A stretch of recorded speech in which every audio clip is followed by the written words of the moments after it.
हित परित हिताई मिताई जात छोड़ देला।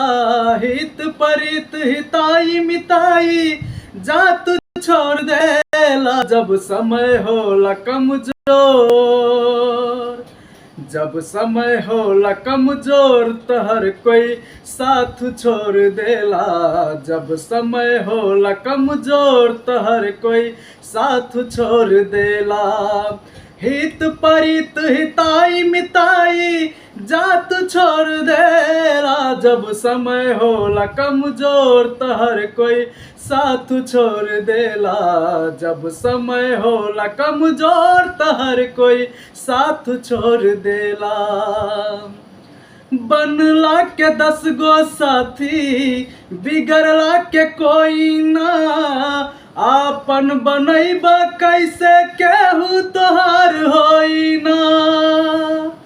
हो बनला के 10 गो साथी बिगड़ला के कोई ना।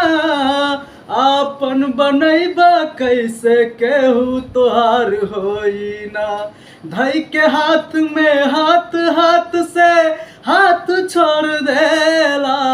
धई के हाथ में हाथ हाथ से हाथ छोड़ देला। जब समय होला कमजोर, जब समय होला कमजोर त हर कोई साथ छोड़ देला।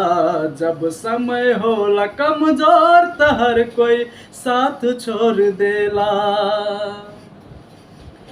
अखिया से लोर झरे नहीं पोछबैया।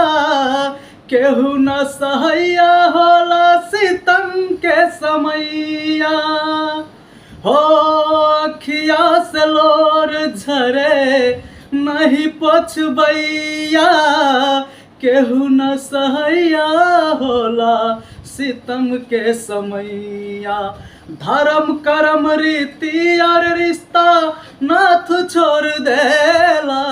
धर्म कर्म रीति और रिश्ता नाथ छोड़ देला। जब समय होला कमजोर, जब समय होला कमजोर त हर कोई साथ छोड़ देला। जब समय होला कमजोर त हर कोई साथ छोड़ देला। नमस्कार दोस्तों, मैं रामबली पंडित आप सबका स्वागत है दोस्तों मेरे ब्लॉग्स वीडियो पे। आप सब कैसे हैं दोस्तों? उम्मीद करता हूँ कि आप सब अच्छे और स्वस्थ होंगे। तो दोस्तों आज का गीत हमारा यही रहा। और हमारे चैनल को, मेरे चैनल को सब्सक्राइब नहीं किए होंगे तो सब्सक्राइब ज़रूर कर दीजिएगा दोस्तों। हर रोज़ मैं इसी समय वीडियो अपलोड करता हूँ, कोई ना कोई गीत लेकर ही आता हूँ दोस्तों। तो दोस्तों आज का ब्लॉग वीडियो हमारा यही रहा। जब तक के लिए दोस्तों बाय।